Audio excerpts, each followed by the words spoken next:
ကဲအားလုံးပဲတစ်တော့ပေါ်မှာရှိကြတဲ့ခုနှစ်ရက်သားသမီးအပေါင်းကိုစိတ်နှပြကြမ်းပါလို့ချမ်းသာကြပါသည်เนาะအားလုံးပဲ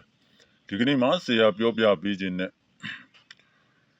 ရေရာအစီရင်လေးကတော့ဝါကိုလုံးမီးတိုင်းရေရာအစီရင်လေးပဲဖြစ်တယ်เนาะဘာတွေလုပ်ရမလဲဆိုလို့ရှိရင်ဒီဝါကိုလုံးမီးတိုင်းရေရာအစီရင်လေးကတော့เนาะဘာတွေအစွမ်းထက်လဲဘလို့တွေအသုံးပြုရသလဲဆိုရင်ဆရာပြောပြပေးမယ်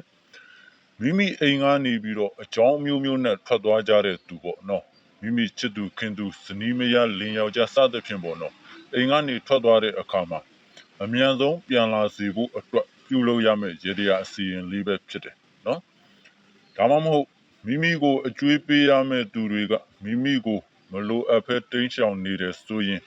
မိမိအကျွေးပြန်ရအောင်အမြန်ပြန်လာအောင်နော်ပြန်ခေါ်လို့ရတဲ့အစီရင်လေးပဲဖြစ်တယ်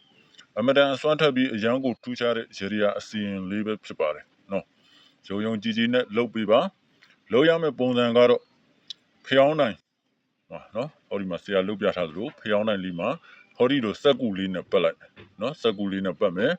စက်ကူလေးနဲ့ပတ်ပြီးပြီဆိုလို့ရှိရင်ဝါလုံးလေးကိုးလုံးကိုရေးမယ်နော်ဝါလုံးလေးကိုးလုံးကိုရေးမယ်တစ်ဖက်မှာကဘာရေးရမလဲမိမိပြန်လာစေခြင်းနဲ့သူ့ရဲ့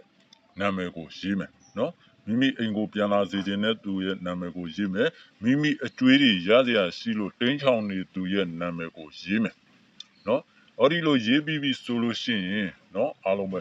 ဟောဒီလိုရေးပြီးပြီဆိုလို့ရှိရင်မိမိရဲ့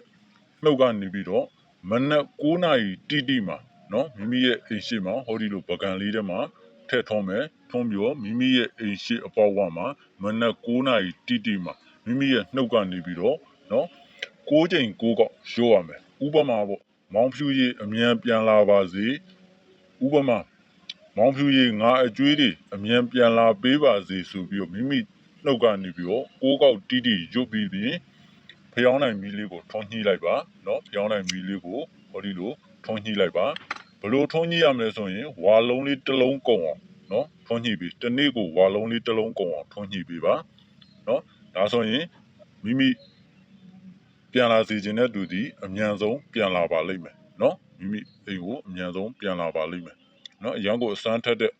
ရေရာအစီရင်လေးပါနော်ဘာမှအပန်းမကြည့်ပါဘူးဒါလေးလောက်ရတာကနော်ဘာမှလည်းမခက်ခဲပါဘူးနော်ကဲအားလုံးပဲ9ရက်သားသမီးတွေကဆရာရဲ့တစ်တော့အကောင်လေးကိုအပေါင်းလေးနှိပ်သွားပြီနော်အသေးလေးပြီးသွားပြီကော်ဖီလင်လေးယူပြီးတော့များများလေးရှဲသွားပြီနော်အားလုံးပဲ